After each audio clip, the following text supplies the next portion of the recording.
أما بعد فأعوذ بالله من الشيطان الرجيم بسم الله الرحمن الرحيم اهدنا الصراط المستقيم صراط الذين أنعمت عليهم غير المغضوب عليهم ولا الضالين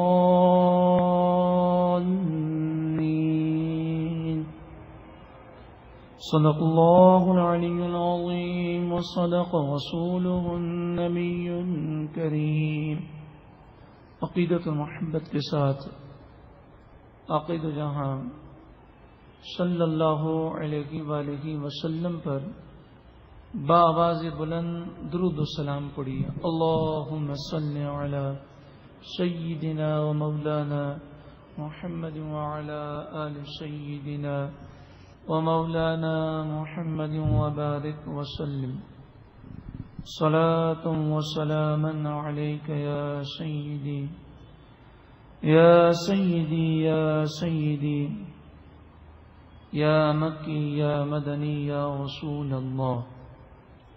محترم بھائیوں اور میری بہنوں، اللہ رب العالمین کا فضل و احسان ہے کہ اس نے ہمیں ایک بار پھر قرآن پاک، احادیث طیبہ اور بزرگان دین کے اقوال سے فیض لینے کے لیے یہاں جمع ہونے کی سعادت عطا فرمائی۔ اس پر جتنا شکر ادا کریں کم ہے کہ علم دین کی محفل میں حاضر ہونا 60 برس کی عبادت سے افضل ہے۔ ایک حدیث پاک کے مطابق 1000 رکعت نوافل 1000 مریضوں کی عیادت اور 1000 جنازوں میں شریک ہونے سے افضل ہے۔ مسلم شریف اور ابو داؤد شریف میں حضرت ابو ہریرہ رضی اللہ تعالی عنہ سے یہ حدیث پاک مروی ہے کہ رسول اللہ صلی اللہ علیہ وآلہ وسلم نے ارشاد فرمایا کہ جب لوگ جمع ہوتے ہیں یتلون کتاب اللہ، جمع ہو کر وہ قرآن کی تلاوت کرتے ہیں، وَيَتَدَارَسُونَهُ بَيْنَهُمْ، اور آپس میں وہ اس کا درس دیتے ہیں، یعنی قرآن پاک سے جب وہ فیض لیتے ہیں، الا علیہم السکینہ، تو ان پر اللہ تعالی کی طرف سے سکینہ، اطمینان اور چین نازل کیا جاتا ہے۔ وغشیتہم الرحمہ، اور اللہ کی رحمت ایسے لوگوں کو گھیر لیتی ہے۔ وحفتہم الملائکہ، اور ایسے لوگوں کو فرشتے اپنے پروں میں ڈھانپ لیتے ہیں۔ وذکرہم اللہ فی من عندہ، اور اللہ تعالی ان لوگوں کا ذکر ان فرشتوں کے پاس فرماتا ہے جو اس کے قرب میں ہے۔ یقیناً یہ ہماری سعادت ہے کہ آج پھر ہم قرآن پاک سے فیض لینے کے لیے، معاشرتی برائیوں کے خلاف کوشش کرنے کے لیے، اپنے ظاہر اور باطن کو قرآن پاک کے نور سے منور کرنے کے لیے یہاں پر جمع ہوئے۔ اللہ رب العالمین ہم سب کا جمع ہونا قبول منظور فرمائے، اور قرآن پاک کے نور سے ہمارے ظاہر اور باطن کو، ہمارے گھر بار کو، ہماری اولاد کو، ہماری نسلوں کو، ہمارے کاروبار کو، ہماری قبر و آخرت کو اللہ رب العالمین قرآن پاک کے نور سے روشن و منور فرمائے۔ نور قرآن کے صدقے میں اللہ تعالی ہماری ہر پریشانی، ہر مصیبت، ہر بیماری، ہر آفت کو دور فرمائے اور دونوں جہاں کی سلامتی عطا فرمائے۔ محترم و پیارے بھائیوں اور میری بہنوں، اللہ تعالی نے ہمیں بے شمار بھلائیاں عطا فرمائی، برکتیں عطا فرمائی، احسان فرمایا، کرم نوازیوں کے دریا بہا دیے اور مہربانیوں کی بارش فرمائی۔ اس کی رحمت، اس کا فضل اور اس کا کرم بہت وسیع ہے۔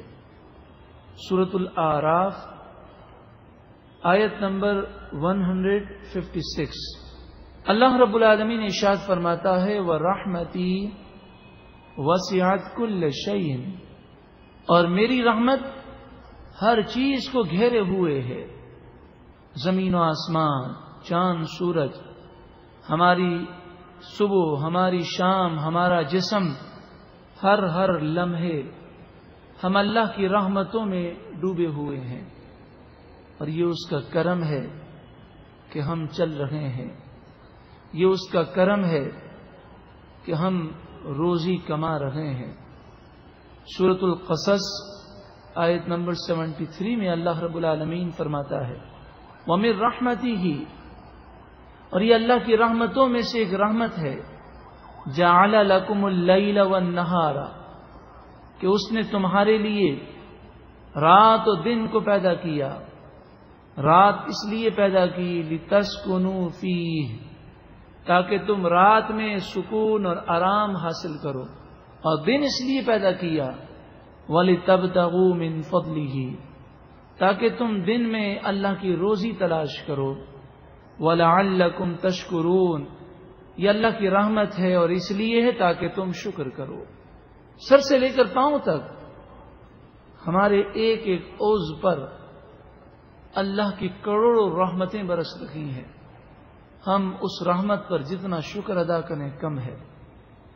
عن ابی ہریرہ رضی اللہ تعالی عنہ قال قال رسول اللہ صلی اللہ علیہ وسلم، حضرت ابو ہریرہ رضی اللہ تعالی عنہ سے روایت ہے کہ رسول اللہ صلی اللہ علیہ وآلہ وسلم نے ارشاد فرمایا، امام بخاری اور امام مسلم علیہم الرحمہ نے بخاری شریف اور مسلم شریف میں یہ حدیث پاک ذکر کی کہ رسول اللہ صلی اللہ علیہ وسلم نے فرمایا ان للہ مئۃ رحمت، بے شک اللہ کی 100 رحمتیں ہیں، انزل منها رحمتا واحدہ بین الجن والانس والبہائم والحوام، ان 100 رحمتوں میں سے ایک رحمت اللہ نے انسان اور جنات اور درندوں اور کیڑے مکوڑوں کے درمیان نازل فرمائی۔ یعنی دنیا میں ہم جو اللہ تعالی کی رحمتوں کا دریا دیکھ رہے ہیں، فرمایا اللہ کی 100 رحمتوں میں سے ایک رحمت ہے، یتعاطفون وبها یتغاصمون وبها تعریف الوحش علی ولدها، یہ اسی ایک رحمت کا صدقہ ہے کہ جانوروں میں اور انسانوں میں آپس میں محبت، الفت اور کرم نوازی اور رشتہ داری انسانوں میں پائی جاتی ہے۔ یہ اسی ایک رحمت کا صدقہ ہے کہ ماں اپنے بچوں پر شفقت کرتی ہے، یہاں تک کہ درندے جانور بھی اپنے بچوں پر شفقت کرتے ہیں۔ وَأَخَّرَ اللَّهُ 99 رحمہ، اور اللہ تعالیٰ کی 99 رحمتیں اور ہیں، یرحم بها عبادہ یوم القیامہ، جھوم جائیے کہ ارشاد فرمایا ان 99 رحمتوں کے ساتھ اللہ تعالیٰ قیامت کے دن رحم فرمائے گا۔ اللہ کی رحمت بہت وسیع ہے، اس رحمت کے حصول کا ذریعہ قرآن نے خود بیان کیا کہ رحمتیں تو برس رہی ہیں، اس کے دروازے تو کھلے ہیں، دامن ہمارے تنگ ہیں، لینا ہمیں نہیں آتا، رحمتوں کو اکٹھا کرنا ہمیں نہیں آتا، اسی لیے تو یہ عنوان ہے، ہم تو مائل بکرم ہیں، کوئی سائل ہی نہیں۔ اللہ کی رحمتیں تو برس رہی ہیں، کوئی لینے والا، مانگنے والا، تڑپ رکھنے والا اور یہ جاننے والا نہیں کہ رحمتیں حاصل کیسے کی جائیں۔ ارشاد فرمایا الذین یحملون العرش، وہ فرشتے جو رحمان عز و جل کے عرش کو اٹھائے ہوئے ہیں، وہ اللہ تعالی کی بارگاہ میں بہت زیادہ قرب رکھتے ہیں۔ ومن حولہ، اور وہ فرشتے جو عرش الہی کے ارد گرد ہیں، یسبحون بحمد ربہم، وہ اپنے رب کی تعریف کرتے ہوئے اس کی پاکی بیان کرتے ہیں. وَيُؤْمِنُونَ بِهِ، اور اللہ پر ایمان رکھتے ہیں. وَيَسْتَغْفِرُونَ لِلَّذِينَ آمَنُوا، اور وہ فرشتے استغفار کرتے ہیں، معافی طلب کرتے ہیں، بخشش کا سوال کرتے ہیں ان لوگوں کے لیے جو ایمان لائے. یعنی یہ فرشتے ایمان والوں کے لیے دعائے مغفرت کرتے ہیں اور کہتے ہیں ربنا وسعت کل شیء رحمہ وعلما، اے ہمارے رب تیری رحمت اور تیرا علم ہر چیز کو گھیرے ہوئے ہے. فاغفر، اے پروردگار تو بخش دے. کن کو بخش دے؟ للذین تابوا، انہیں بخش دے جنہوں نے توبہ کی. واتبعوا سبیلک، اور جو تیرے راستے یعنی صراط مستقیم پر چلے، جنہوں نے توبہ کی اور وہ صراط مستقیم پر چلے، اے پروردگار تو انہیں بخش دے. یہ عرش الہی اٹھانے والے فرشتے اور عرش کے ارد گرد جو فرشتے ہیں وہ دعا کرتے ہیں اور کہتے ہیں وقیہم عذاب الجحیم، اے اللہ انہیں جہنم کے عذاب سے محفوظ فرما. دیکھیں فرشتے رحمت کی دعا کر رہے ہیں اور یہ کہہ رہے ہیں اللہ جس نے توبہ کی اور صراط مستقیم پر چلا تو اس پر خصوصی رحمت کو نازل فرما. تو رحمت کے حصول کا ذریعہ سچی پکی توبہ کرنا اور صراط مستقیم پر چلنا ہے. اللہ کی رحمت تو برس رہی ہے لیکن خصوصی رحمت ان لوگوں پر ہے جو نیک بندے ہیں، جو محسنین ہیں. سورہ اعراف آیت نمبر 56، ان رحمت اللہ قریب من المحسنین، بے شک اللہ کی رحمت نیک لوگوں کے بہت قریب ہے. سورہ یوسف آیت نمبر 56، نصیب برحمتنا من نشاء، ہم اپنی رحمت میں سے جسے چاہتے ہیں حصہ دیتے ہیں. ولا نضيع اجر المحسنین، اور ہم نیک لوگوں کے اجر کو اور ان کی محنت کو ضائع نہیں کرتے. احادیث طیبہ میں اللہ کی رحمت کے حصول کا ذریعہ بیان کیا گیا. ارشاد فرمایا گیا کہ اللہ رب العالمین ارشاد فرماتا ہے، یعنی یہ حدیث قدسی ہے، وَإِن تَقَرَّبَ إِلَيَّ بِالشِّبْرٍ، جب میرا بندہ میری طرف ایک بالش بڑھتا ہے، میری راہ کی طرف تھوڑی سی کوشش کرتا ہے، بِالشِّبْرٍ ایک بالش، تَقَرَّبْتُ إِلَيْهِ ذِرَاعًا، تو میری رحمت ایک ہاتھ بڑھ کر آتی ہے. وَإِن تَقَرَّبَ إِلَيَّ ذِرَاعًا، اور میرا بندہ ایک بالش کے مقابلے میں زیادہ کوشش کرتا ہے، ایک ہاتھ آگے بڑھتا ہے، تھوڑی کوشش اور زیادہ کرتا ہے، تقربت الیہ باعا، تو میری رحمت دونوں ہاتھوں کی مقدار آگے بڑھتی ہے. باعا دونوں ہاتھوں کے پھیلانے کی مقدار کو کہتے ہیں. وَإِنْ أَتَانِي يَمْشِي، اور میرا بندہ اگر میرے دربار میں چل کر آئے اور میری طرف وہ چلنا شروع کرے تو وہ تو چل رہا ہے، ادنا سی کوشش کر رہا ہے. اتیتہ ہر ولتن، میری رحمت اس کی طرف دوڑ کر آتی ہے. ہم تو مائل بکرم ہیں، کوئی سائل ہی نہیں، کوئی مانگنے والا ہی نہیں، کوئی آگے بڑھنے والا ہی نہیں. اللہ رب العالمین اس قدر کریم ہے، رحیم ہے کہ فرمایا، ترمذی شریف میں حدیث پاک موجود ہے کہ ارشاد فرمایا، ان ربکم حیی کریم، بے شک تمہارا رب حیا فرمانے والا، کرم فرمانے والا ہے. یستحیی من عبدہ اذا رفع یدیہ الیہ ان یردہما صفرا، اللہ تعالی اپنے بندے سے حیا فرماتا ہے جب بندہ اپنے ہاتھوں کو اللہ کی بارگاہ میں اٹھاتا ہے دعا کے لیے، تو یہ ہاتھ، اٹھے ہوئے ہاتھ خالی لوٹانے سے اللہ تعالیٰ حیا فرماتا ہے، یعنی اس کے ہاتھ جب دعا سے فارغ ہوتے ہیں اور پلٹتے ہیں تو اللہ تعالیٰ کی رحمت ان ہاتھوں میں برس جاتی ہے۔ ہم تو مائل بکرم ہیں، کوئی سائل ہی نہیں، ہاتھ اٹھائیں تو خالی ہاتھ وہ لوٹاتا نہیں ہے، لیکن ہمیں ہاتھ اٹھانے کا سلیقہ اور ڈھنگ بھی نہیں۔ حضرت ابو ہریرہ رضی اللہ تعالیٰ عنہ فرماتے ہیں رسول اللہ صلی اللہ علیہ وآلہ وسلم نے ارشاد فرمایا لما قضى اللہ الخلق، جب اللہ تعالیٰ نے مخلوق کو پیدا کیا، کتب کتابا، تو اللہ تعالیٰ نے ایک تحریر کو لکھا، فہو عندہ، وہ تحریر وہ کتاب اللہ کے پاس ہے، فوق عرشہ، وہ تحریر وہ کتاب عرش کے اوپر ہے، اور اس میں لکھا ان رحمتی سبقت غضبی، اللہ تعالیٰ نے لکھا بے شک میری رحمت میرے غضب پر حاوی ہے۔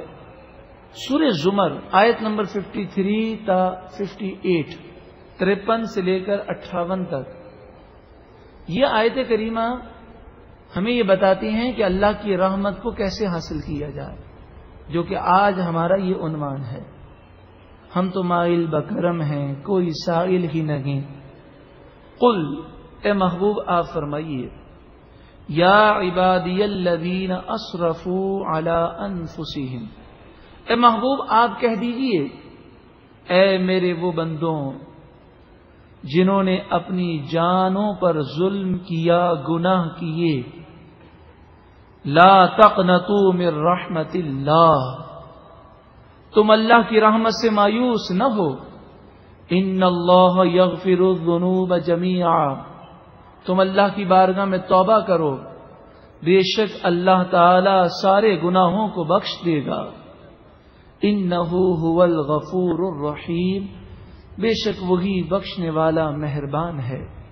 وَأَنِيبُوا إِلَىٰ رَبِّكُمْ، اے لوگوں تم اپنے رب کی طرف رجوع لاؤ، جھک جاؤ، وَأَسْلِمُوا لَهُ، اور اس کی بارگاہ میں جھک جاؤ، گناہوں سے توبہ کر لو، گناہوں کی گندگی سے اپنے آپ کو پاک کر لو، من قبل ان یأتیکم العذاب، اللہ کی بارگاہ میں جھک جاؤ اس سے پہلے کہ تم پر اللہ کا عذاب آ جائے، ثم لا تنصرون، پھر تمہاری مدد نہ کی جائے گی، واتبعوا احسن ما انزل الیکم من ربکم، اور تم اس اچھی نصیحت کی پیروی کرو جو تمہاری طرف نازل کی گئی تمہارے رب کی طرف سے، یعنی قرآن کی طرف جھک جاؤ، قرآن کی پیروی کرو، من قبل ان یأتیکم العذاب بغتۃ، اس سے پہلے کہ تم پر اللہ کا عذاب اچانک آ جائے،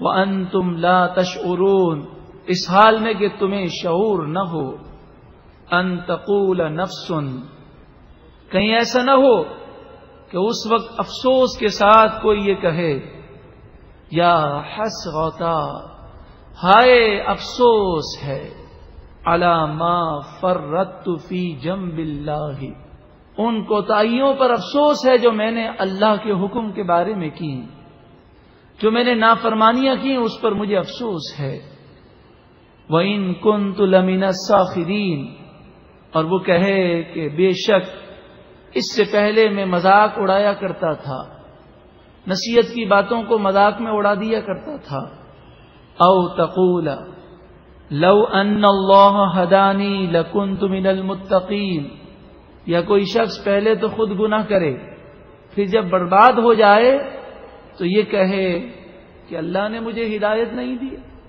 اگر اللہ مجھے ہدایت دیتا تو میں پرہیزگار بن جاتا، او تقول حین ترى العذاب لو ان لی کرۃ فاکون من المحسنین، یا پھر جب وہ عذاب دیکھے تو کہے کاش مجھے دوبارہ دنیا میں جانا نصیب ہو جائے تو میں نیک اور پرہیزگار بن جاؤں گا۔ محترم پیارے بھائیوں، اللہ کی رحمت کے حصول کا طریقہ، سچی پکی توبہ کی جائے، گناہوں سے نفرت پیدا کی جائے، گناہوں کی آلودگی کو اپنے دل سے نکال دیا جائے اور اپنی ایسی تربیت کر لی جائے کہ گناہوں سے گھن آنے لگے اور عبادت میں لذت آنے لگے، گناہوں سے نفرت ہو جائے، نیکیوں سے پیار ہو جائے۔ التائب من الذنب کمن لا ذنب لہ، گناہ سے توبہ کرنے والا ایسا ہے گویا کہ اس نے گناہ کیے ہی نہیں ہے۔ الا من تاب وآمن وعمل عملا صالحا، جو توبہ کرے، ایمان لائے اور اچھے عمل کرے، فاولئک یبدل اللہ سیئاتہم حسنات، یہی وہ لوگ ہیں جن کے گناہوں کو اللہ نیکیوں سے تبدیل فرما دے گا۔ وَكَانَ اللَّهُ غَفُورًا رَحِيمًا، اور اللہ بخشنے والا مہربان ہے۔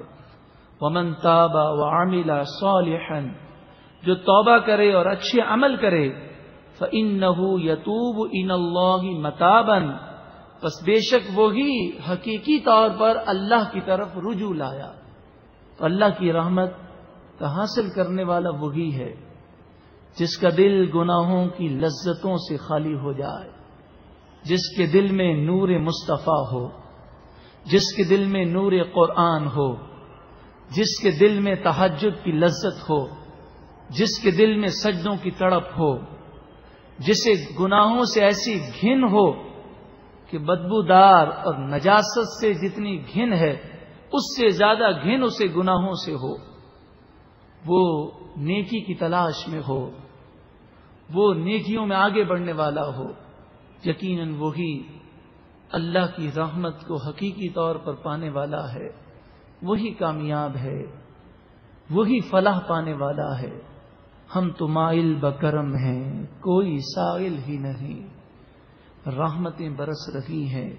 اللہ کے نیک بندے شریعت پر چلے، صراط مستقیم پر چلے، اور انہوں نے تو اپنا مقام و مرتبہ پا لیا۔ اب ہم بھی زندگی گزار رہے ہیں، ان قریب زندگی کی شام ڈھل جائے گی، ان قریب اچانک موت ہمیں آئے گی، مگر افسوس ہم نے کبھی اپنی تربیت نہ کی۔ یہ ہماری خوش نصیبی ہے کہ اللہ رب العالمین نے امت محمدیہ صلی اللہ علیہ وسلم کو رمضان المبارک کی نعمت عطا فرمائی، کہ رمضان المبارک یہ وہ مبارک مہینہ ہے کہ اگر ہم اس مبارک مہینے کی قدر کر جائیں، روزے، تراویح اور عبادت کا حق ادا کر لیں، تو ہمارا دل گناہوں سے پاک ہو جائے، ہماری تربیت ہو جائے، ہمارا نفس ہمارے کنٹرول میں آ جائے۔ خود قرآن پاک نے روزے کا جو مقصد بیان کیا وہ تقوی اور پرہیزگاری بیان کیا، یعنی رمضان کے روزے اس لیے فرض کیے گئے تاکہ ہماری تربیت ہو جائے، ہمیں اللہ کا خوف نصیب ہو، تقوی اور پرہیزگاری نصیب ہو۔ سورہ بقرہ آیت نمبر 183 اور 184، 183، 184۔ یا ایھا الذین آمنوا، اے ایمان والو، کتب علیکم الصیام، تم پر روزے فرض کیے گئے، کما کتب علی الذین من قبلکم، جیسا کہ تم سے پہلے لوگوں پر روزے فرض کیے گئے۔ یہ روزے فرض کیوں کیے گئے؟ اس لیے کہ تم بھوکے پیاسے رہو؟ کیا اس لیے کہ کھانے پینے کی شارٹیج ہو گئی، کھانا پینا کم ہو گیا کیا؟ یہ روزے اس لیے فرض نہیں کیے گئے کہ کھانے پینے کی کوئی قلت ہو گئی، یہ بات نہیں ہے۔ لعلکم تتقون، یہ روزے اس لیے فرض کیے گئے تاکہ تمہیں تقوی ملے، پرہیزگاری ملے، تم اللہ سے ڈرو۔ ایام معدودات، یہ تو گنتی کے چند دن ہیں، چند دنوں کی عظمت کر لو، ان کی قدر کر لو، اور نفس و شیطان کے وار کا شکار ہوئے بغیر صحیح طور پر رمضان کے قدردان بن کر رمضان گزار لو۔ یہ مبارک مہینہ تمہیں پورے سال کے لیے پاک و صاف کر دے گا۔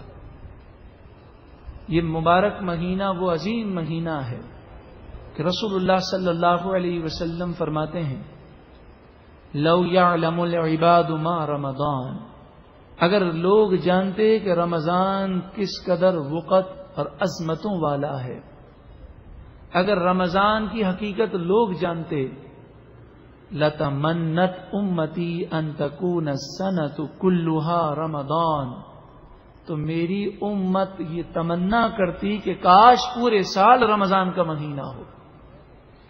یہ وہ عظیم مبارک مہینہ ہے کہ نبی اکرم صلی اللہ علیہ وآلہ وسلم اس مبارک مہینے کے پانے کی دعا کرتے۔ امام طبرانی کی اوسط میں اور مسند احمد میں حضرت انس رضی اللہ تعالی عنہ سے روایت ہے، کان النبی صلی اللہ علیہ وسلم اذا دخل رجب قال، جب رجب کا مہینہ شروع ہوتا تو نبی اکرم صلی اللہ علیہ وسلم یہ دعا کرتے، اللہم بارک لنا فی رجب و شعبان، اے اللہ رجب اور شعبان کے مہینے کو ہمارے لیے برکت والا بنا دے، وبلغنا رمضان، ارے اللہ تو ہمیں رمضان نصیب فرما۔ کتنا مبارک مہینہ ہے کہ جس کے پانے کی دعا نبی اکرم صلی اللہ علیہ وسلم 2 مہینے پہلے کر رہے ہیں، اور اسی تربیت کا نتیجہ ہے کہ صحابہ کرام علیہم رضوان رمضان المبارک سے بہت زیادہ محبت فرماتے۔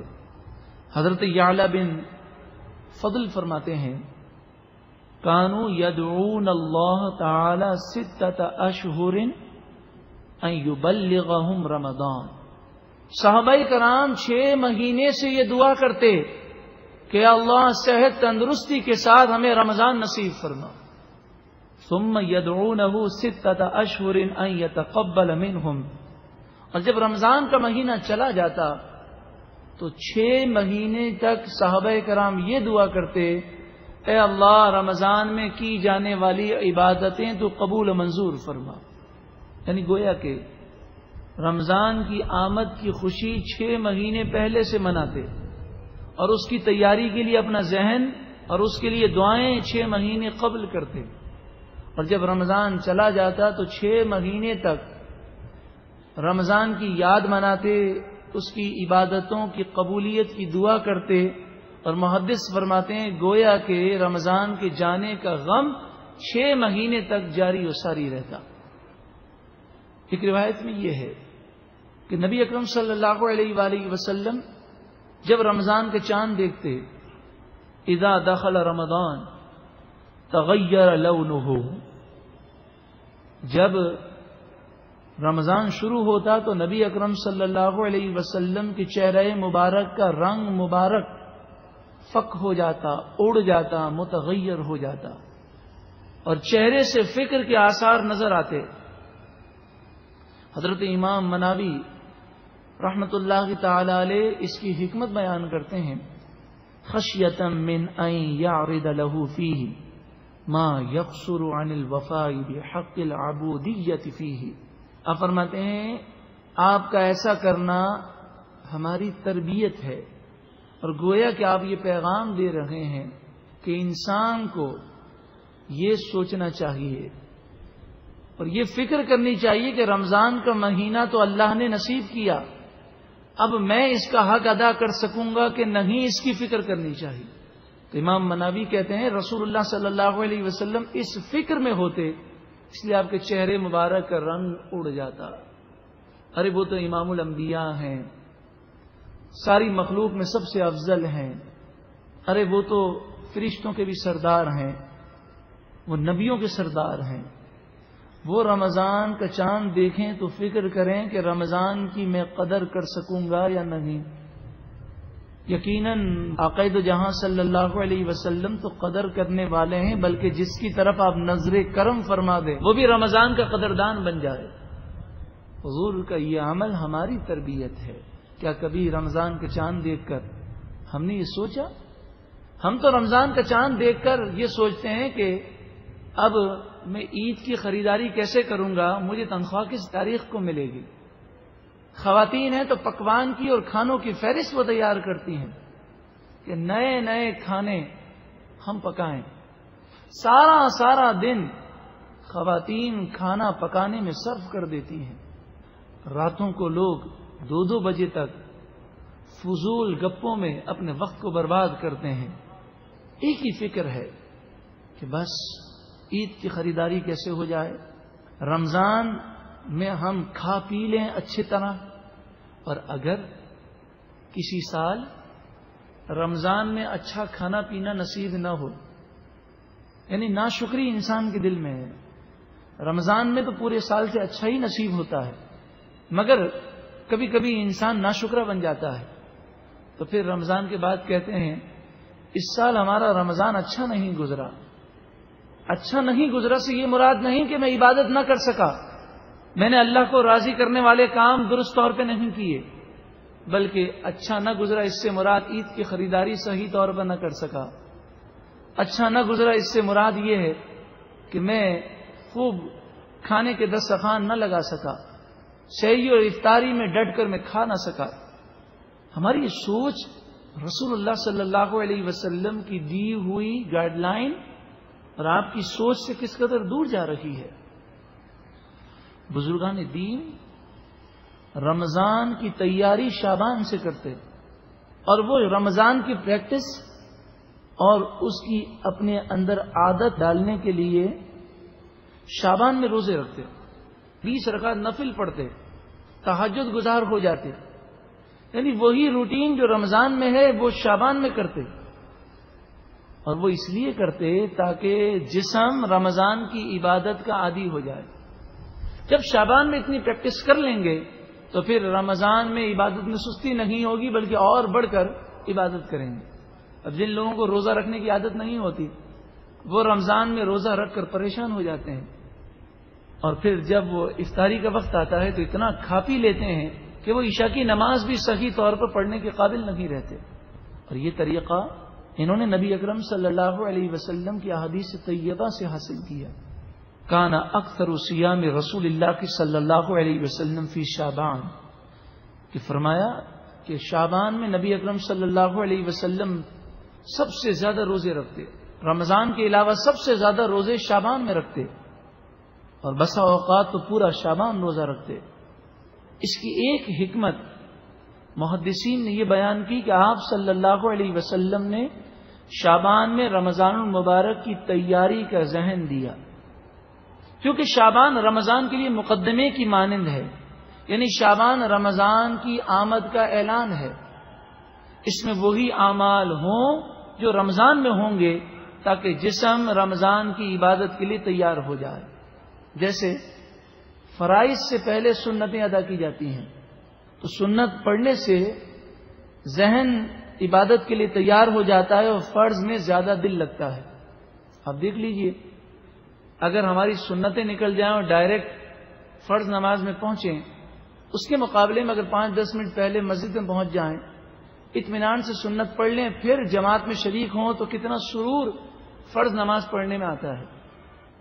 لطائف المعارف میں فرمایا لیسہلت تأہبو، تأہبو کے معنی بوجھ آسان ہو جائے.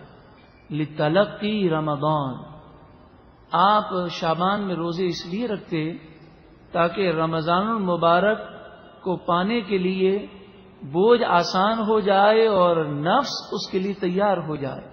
وَتَرْضَادَ النُّفُوسُ بِذَلِكَ عَلَى طَاعَةِ الرَّحْمَنِ، اور نفس اللہ کی عبادت کرنے کے لیے راضی ہو، تیار ہو جائے. نبی اکرم صلی اللہ علیہ وآلہ وسلم ان چیزوں کے محتاج نہیں ہیں، یہ ہماری تربیت ہے. لَقَدْ كَانَ لَكُمْ فِي رَسُولِ اللَّهِ أُسْوَةٌ حَسَنَةٌ، حضور صلی اللہ علیہ وسلم کی سیرت میں ہمارے لیے بہترین نمونہ ہے. اور پھر جب نبی اکرم صلی اللہ علیہ وآلہ وسلم کے عمل سے یہ بات ثابت ہوئی تو صحابہ کرام علیہم رضوان شعبان المعظم کو بہت اہم مہینہ سمجھتے. حضرت انس فرماتے ہیں کان المسلمون اذا دخل شعبان اکبوا علی المصاحف، جب شعبان کا مہینہ آتا تو صحابہ کرام قرآن پاک کی تلاوت بکثرت کرتے، قرآن کی طرف جھک جاتے. فقرؤوها، اور اسے پڑھتے. وَأَخْرَجُوا زَكَاةَ أَمْوَالِهِمْ، اور اپنے مال کی زکوٰۃ وہ دے دیتے. اپنے مال کی زکوٰۃ نکال لیتے، تقویۃً للضعیف والمسکین علی صیام رمضان. یہ رمضان کے شروع میں یا شعبان کے اختتام پر زکوٰۃ کا دینا اس لیے تھا تاکہ غریب لوگ رمضان المبارک میں اطمینان سے روزے رکھ سکیں، انہیں تقویت حاصل ہو. صحابہ کرام کے اس عمل سے ہم یہ سوچیں کہ اگر ہم بھی شعبان المعظم میں وہ تمام کام کر لیں جو کام ہمیں رمضان میں کرنے ہیں، جو عید کی خریداری کرنی ہے، کپڑے سلوانے ہیں، وہ سب ہم شعبان میں کر لیں. جو چیزیں ہمیں رمضان میں خریدنی ہے وہ شعبان میں خرید لیں. ہمارے یہاں پر بعض محکموں میں بونس دیا جاتا ہے رمضان میں. اب ہوتا یہ ہے کہ عید کی خریداری کا بونس جب رمضان میں ملتا ہے اور 15 رمضان کے بعد، تو بونس ہاتھ میں پکڑ کر رمضان کی آخری 10 راتوں میں وہ شاپنگ سینٹروں میں گھوم کر اپنی راتوں کو برباد کر دیتا ہے. تو اگر ایسے محکمے کے لوگ اپنے یہ ذہن بنائیں کہ جو چیز رمضان میں دینی ہے شعبان کے اینڈ میں دے دیں اور انہیں کہیں بھائی آپ عید کی خریداری کر لیں. یہ بظاہر باتیں بڑی مشکل لگتی ہیں، لیکن کوشش کریں گے تو قطرہ قطرہ پھر دریا بنے گا انشاءاللہ عز و جل. ہم کوشش تو کریں. ہم رمضان المبارک کی راتوں میں جب خریداری کے لیے جاتے ہیں، خصوصاً رمضان کی آخری 10 راتوں میں، تو رش ہونے کی وجہ سے بسا اوقات ایک ایک چیز کے لیے پوری پوری رات برباد ہو جاتی ہے. مہنگائی بھی بڑھ جاتی ہے اور چیز کی کوالٹی بھی خراب ہو جاتی ہے کیونکہ چیزیں کم پڑ جاتی ہیں.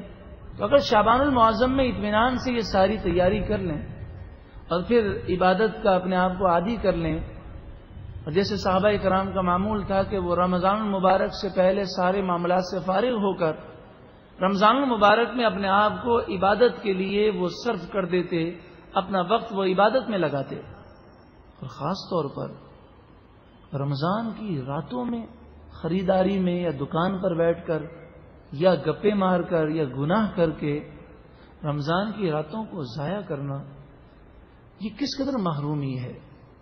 رمضان کی وہ مبارک رات ہے کہ حدیث پاک میں فرمایا کہ جب رمضان کی پہلی رات آتی ہے تو جنتی ہوائیں، پتے، حوریں، غلمان خوشی سے جھوم اٹھتے ہیں اور امت کے روزے داروں کے لیے جنت کے دروازے کھول دیے جاتے ہیں اور جہنم کے دروازے بند کر دیے جاتے ہیں. اور اللہ تعالیٰ فرماتا ہے یا جبریل اہبط الی الارض فاصفد، اے جبریل تم زمین کی طرف جاؤ، فاصفد پکڑ لو، مردۃ الشیاطین سرکش جنات کو پکڑ لو، وغلہم بالاغلال اور ان کے گلوں میں، ان کی گردنوں میں زنجیروں کے توق ڈال دو، ثم اقذفہم فی البحار پھر انہیں سمندروں میں پھینک دو، حتی لا یفسدوا علی امتی حبیبی صیامہم تاکہ یہ شیاطین میرے حبیب کی امت کی روزے خراب نہ کریں. فرمایا ان الجنت لتنجد وتزین من الحول الى الحول لدخول شہر رمضان، بے شک جنت 1 سال سے لے کر دوسرے سال تک یعنی 11 مہینے تک جنت سجائی جاتی ہے رمضان کے استقبال کے لیے. اور جن راتوں میں ہم شاپنگ سینٹروں میں گھوم کر یا گناہ کر کے جن راتوں کو ہم خراب کرتے ہیں، وَيَقُولُ اللَّهُ عَزَّ وَجَلَّ فِي كُلِّ لَيْلَةٍ مِّن شَهْرِ رَمَضَانَ، اللہ رب العالمین رمضان المبارک کے مہینے کی ہر رات میں پکارتا ہے، هَلْ مِن سَائِلٍ، ہے کوئی مانگنے والا، فَأُعْطِيَهُ سُؤْلَهُ، کہ میں اس کے سوال کو پورا کر دوں، هَلْ مِن تَائِبٍ فَأَتُوبَ عَلَيْهِ، ہے کوئی توبہ کرنے والا کہ میں اس کی توبہ قبول کر لوں، هَلْ مِن مُسْتَغْفِرٍ فَأَغْفِرَ لَهُ، ہے کوئی مجھ سے بخشش کا سوال کرنے والا کہ میں اسے بخش دوں، یا باغی الخیر، اے وہ شخص جو نیکی کی خواہش رکھتا ہے تاخیر نہ کر، اقبل، آگے بڑھ اور جلدی نیکی کر لے کہ رمضان کی مبارک راتیں جاری ہیں۔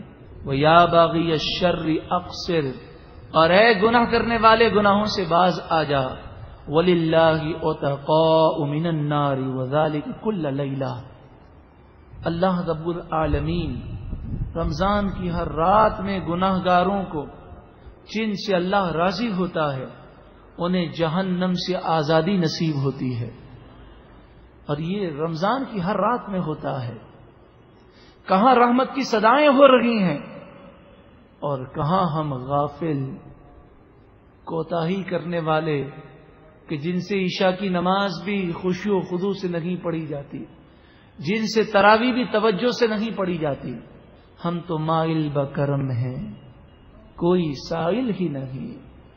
رحمتیں برس رہی ہیں، لینے والا بھی تو ہو۔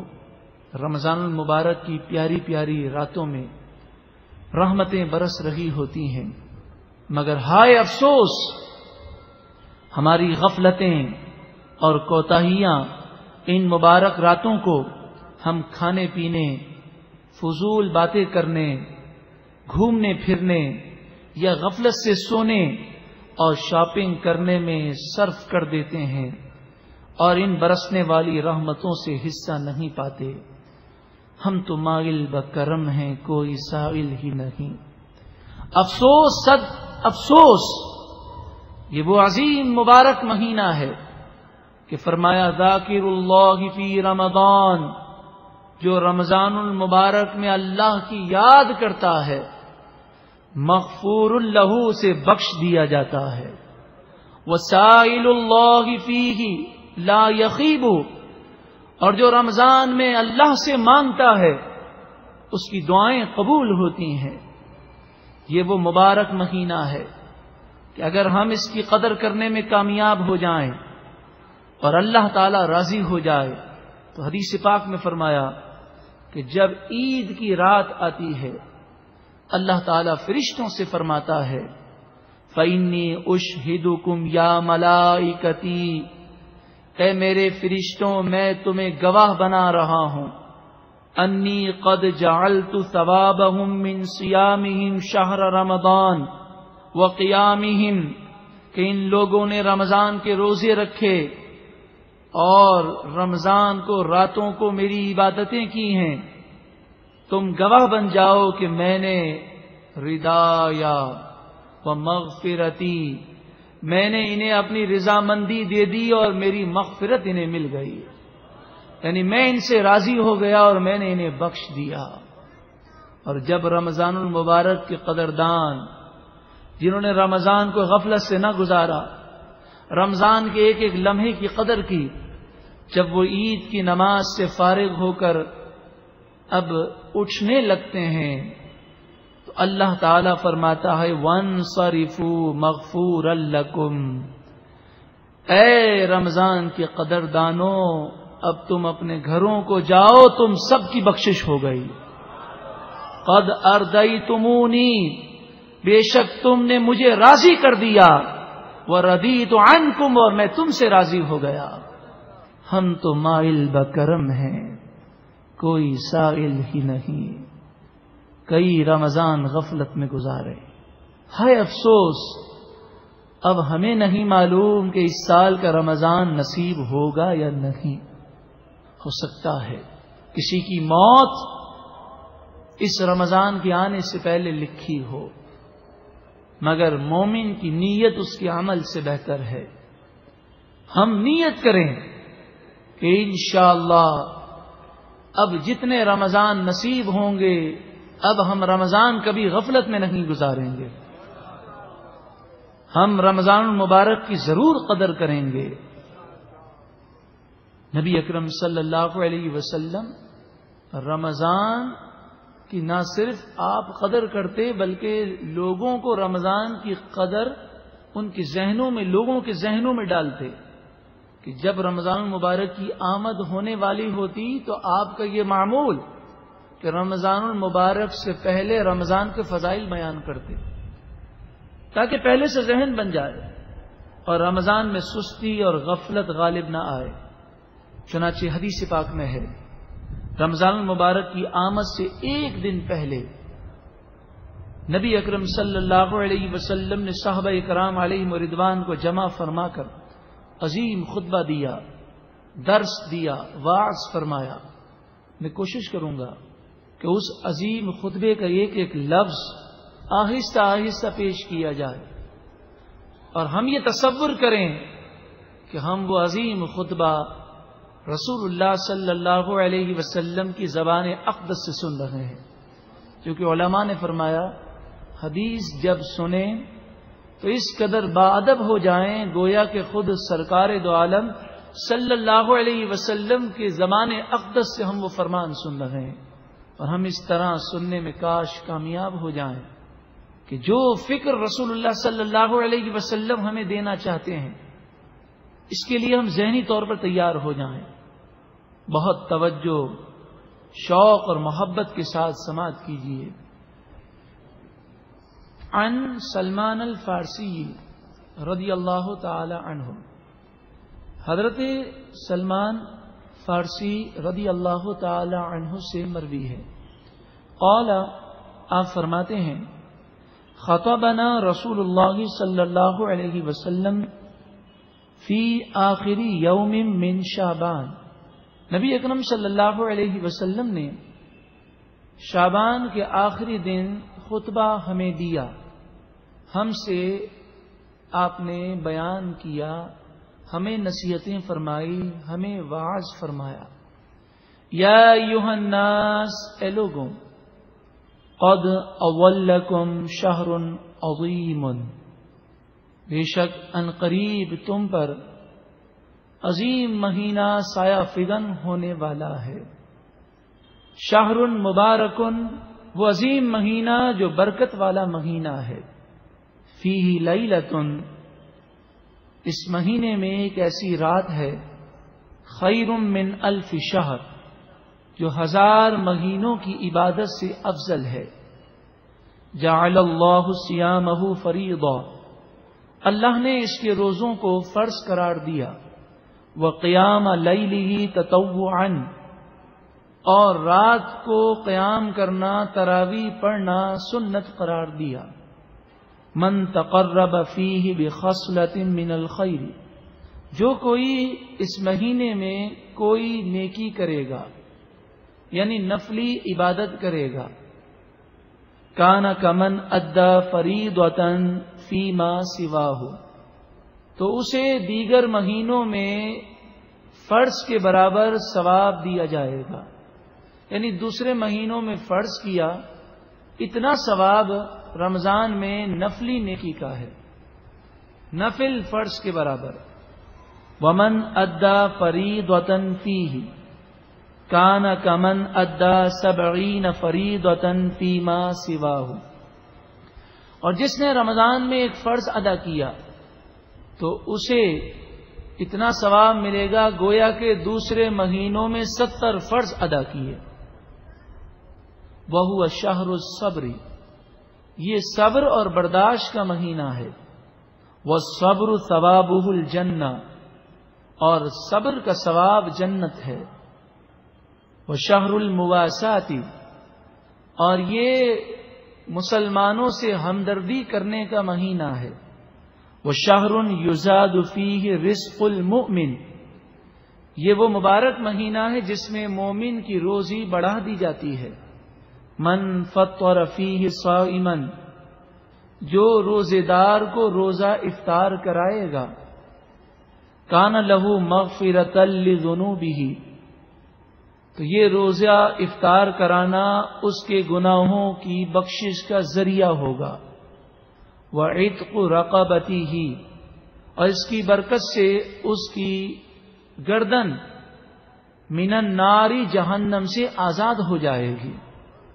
وکان لہ مثل اجرہ من غیر ان ينتقص من اجرہ شیء، اور روزے دار کے اجر میں کوئی کمی ہوئے بغیر روزہ افطار کرانے والے کو اتنا ہی اجر دیا جائے گا۔ قلنا یا رسول اللہ لیس کلنا نجد ما نفطر به الصائم، ہم نے عرض کی یا رسول اللہ صلی اللہ علیہ وسلم، ہم سب میں اتنی طاقت نہیں ہے کہ ہم روزے دار کو افطار کرا سکیں، غریب ہیں، غربت ہے، ہم کیسے یہ فضیلت حاصل کریں؟ فقال رسول اللہ صلی اللہ علیہ وسلم، رسول اللہ صلی اللہ علیہ وسلم نے ارشاد فرمایا، یعطی اللہ ھذا الثواب من فطر صائما علی مذقۃ لبن او تمرۃ او شربۃ من ماء، آپ نے فرمایا یہ ثواب تو اللہ تعالیٰ اسے دے گا جو روزے دار کو ایک گھونٹ دودھ یا ایک کھجور یا ایک گھونٹ پانی سے افطار کرا دے۔ ومن اشبع صائما، اور جو روزے دار کو پیٹ بھر کر کھانا کھلائے، سقاہ اللہ من حوضی شربۃ لا یظمأ حتی یدخل الجنہ، تو اللہ تعالیٰ میرے حوض کوثر سے اسے وہ مشروب اور وہ پانی پلائے گا کہ پھر وہ کبھی پیاسا نہیں ہوگا یہاں تک کہ وہ جنت میں داخل ہو جائے۔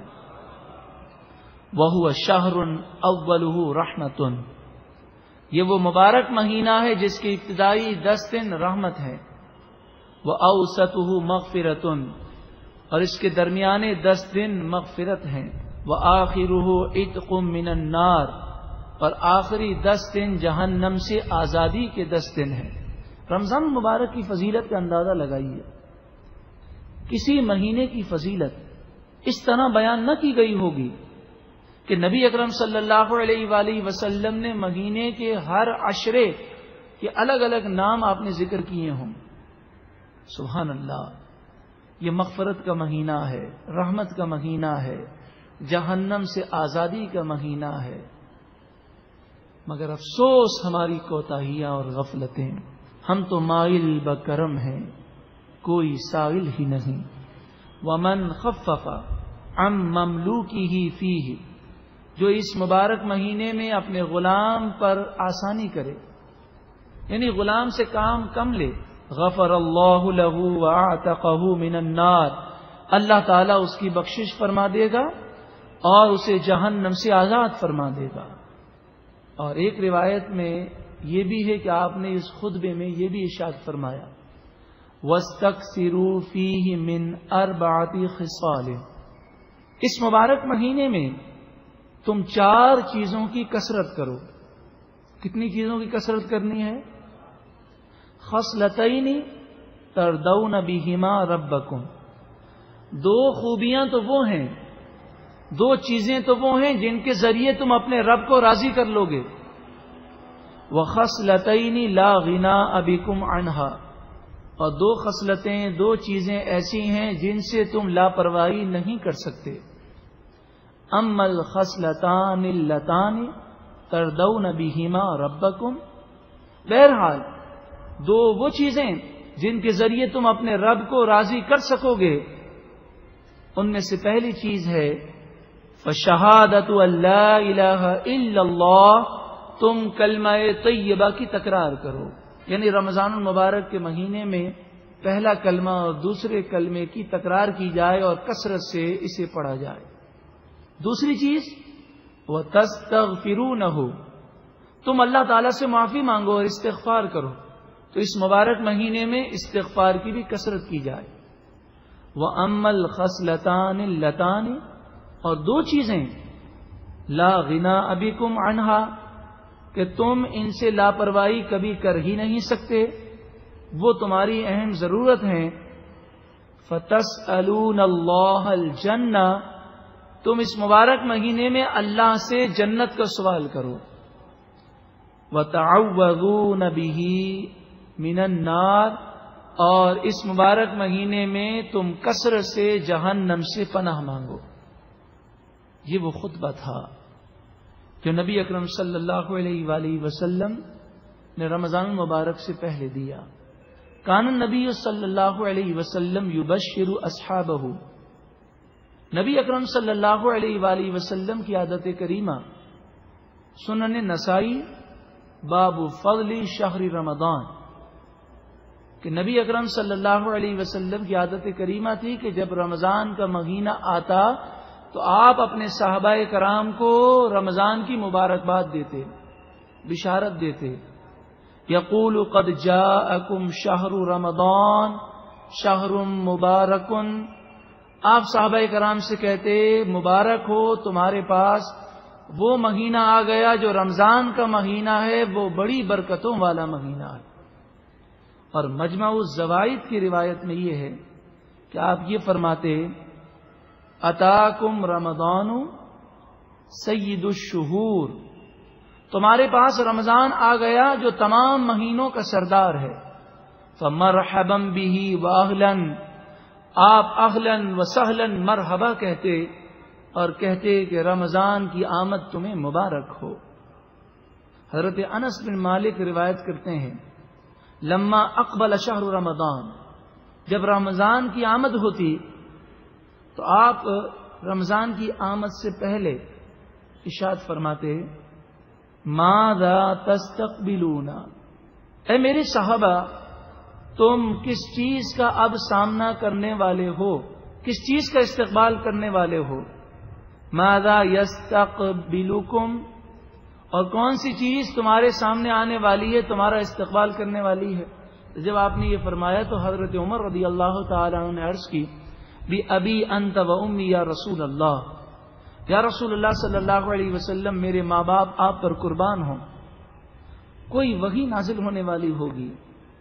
آپ نے فرمایا ایسی بات نہیں ہے، لکم شہر رمضان، تمہارے لیے رمضان کے مہینے کی آمد ہے، اور یہ وہ مبارک مہینہ ہے یغفر اللہ تعالی فی اول لیلۃ لکل اہل ہذہ القبلہ، یہ وہ مبارک مہینہ ہے کہ اس کی پہلی رات اللہ تعالی تمام مسلمانوں کی بخشش فرما دیتا ہے.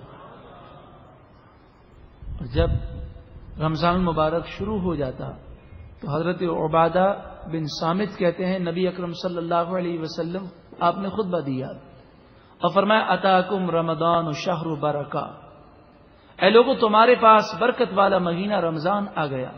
یغشاکم اللہ فیہ، اللہ تعالی کا کرم تمہیں اس مہینے میں ڈھانپ لیتا ہے. فینزل الرحمہ، اور اللہ تعالی اپنی رحمت کو نازل فرمائے گا. وَيَحُطُّ الْخَطَايَا، اور تمہارے گناہوں کو بخش دے گا. وَيَسْتَجِيبُ فِيهِ الدُّعَاء، اللہ تمہاری دعائیں قبول فرمائے گا. يَنظُرُ اللَّهُ تَعَالَى إِلَى تَنَافُسِكُمْ فِيهِ، اللہ رب العالمین تم پر نظر کرم فرماتا ہے. وَيُبَاهِي بِكُمْ مَلَائِكَةٌ، اور اپنے فرشتوں کے سامنے تم پر فخر فرماتا ہے. اس سے مراد وہ لوگ ہیں جو اللہ کی عبادت میں مشغول ہوتے ہیں. محترم و پیارے بھائیوں، جب ہم نے رمضان المبارک کی اس قدر فضیلتیں سماعت کی تو ہم اب یہ بھی غور کریں کہ کیا وجہ ہے کہ رمضان المبارک ہم نے کئی پائے لیکن در حقیقت ہم رمضان کی قدر نہ کر سکے. رمضان المبارک کی قدر ہم نے کی یا نہ کی، اس کی پہچان کیا ہے؟ اس کی پہچان قرآن کا وہی فرمان ہے کہ تم پر روزے اس لیے فرض کیے گئے لعلکم تتقون، تاکہ تمہاری صفائی ہو جائے، تم پرہیزگار بن جاؤ، تم نیک بن جاؤ، تمہارے دل میں اللہ کا خوف پیدا ہو جائے. اگر رمضان گزارنے کے بعد بھی ہم نفس و شیطان کو قابو نہ کر سکے اور ہمیں تقوی اور پرہیزگاری نصیب نہ ہوا تو سمجھ جائیے کہ ہم نے رمضان کی قدر نہ کی. ہم نے رسمی طور پر رمضان گزارا ہے، رمضان لطف اور مزہ اٹھانے کا مہینہ سمجھ لیا. افسوس اب عبادتیں رسم بنتی جا رہی ہیں. ہم نے رمضان کی قدر نہ جانی، اگر جانتے تو ہم اپنی بخشش کرانے میں کامیاب ہو جاتے. اس کے لیے وعید ہے کہ جو رمضان پائے اور رمضان کی قدر نہ کرے اور اپنی بخشش نہ کرا سکے، حدیث پاک میں فرمایا بعود لمن ادرک رمضان فلم یغفر لہ، جو رمضان پائے اور اس کی بخشش نہ ہو وہ اللہ کی رحمت سے دور ہو گیا، ہلاک و برباد ہو گیا۔ اذا لم یغفر لہ فمتی، سرکار دو عالم صلی اللہ علیہ وسلم نے فرمایا رمضان کا مہینہ پا کر بھی وہ اپنی بخشش نہ کرا سکے تو پھر کب اپنی بخشش کروائے گا؟ رمضان کے مہینے میں بھی وہ اپنے دل کو پاک نہ کر سکے تو پھر کب کرے گا؟ فَإِنَّ الشَّقِيَّ مَنْ حُرِمَ فِيهِ رحمت اللہ، ورنہ بدبخت ہے وہ، محروم ہے وہ شخص جو رمضان کے مبارک مہینے میں اللہ کی رحمت سے محروم ہو جائے۔ جبریل امین نے جب رسول اللہ صلی اللہ علیہ وسلم منبر پر جلوہ افروز ہونے لگے تو جبریل امین نے یہ عرض کی کہ آپ دعا کیجئے کہ جو رمضان کو پائے اور اپنی بخشش نہ کرا سکے وہ ہلاک ہو جائے۔ نبی اکرم صلی اللہ علیہ وسلم نے آمین فرمایا۔ اب اس کی ہلاکت میں اور بربادی میں کیا شک رہ جاتا ہے؟ اللہ اکبر، وہ مبارک مہینہ کہ فرمایا اذا کان اول لیلۃ من شہر رمضان نظر اللہ الی خلقہ، جب رمضان کی پہلی رات آتی ہے اللہ اپنی مخلوق پر نظر رحمت فرماتا ہے۔ پھر آگے فرمایا وَلِلَّهِ فِي كُلِّ يَوْمٍ أَلْفُ أَلْفِ عَتِيقٍ مِّنَ النَّارِ، اور رمضان کی ہر رات میں 10 لاکھ افراد کی بخشش کی جاتی ہے۔ فَإِذَا كَانَتْ لَيْلَةُ 29، جب 29ویں رمضان ہوتی ہے یا 30ویں رمضان ہوتی ہے، یعنی رمضان کی آخری رات آتی ہے، تو پورے رمضان میں جتنے لوگوں کی بخشش کی گئی اعتق اللہ فیہا مثل جمیع ما اعتق فی الشہر کلہ، تو پورے رمضان میں جتنے لوگوں کی بخشش کی گئی رمضان کی آخری رات، وہ رات جس رات کو ہم شاپنگ سینٹروں میں برباد کرتے ہیں، رمضان کی آخری رات پورے رمضان میں جتنے لوگوں کی بخشش کی گئی اتنی مقدار میں آخری رات لوگوں کی بخشش کی جاتی ہے۔ ہم تو مائل بکرم ہیں، کوئی سائل ہی نہیں۔ رمضان رسمی گزارنے اور اس کی برکتوں سے محروم رہنے کی 2 وجہ ہیں۔ ایک وجہ یہ ہے کہ ہم روزے کی روح کو نہ سمجھے۔ دیکھیں روزے کی روح جو ہے وہ کیا ہے؟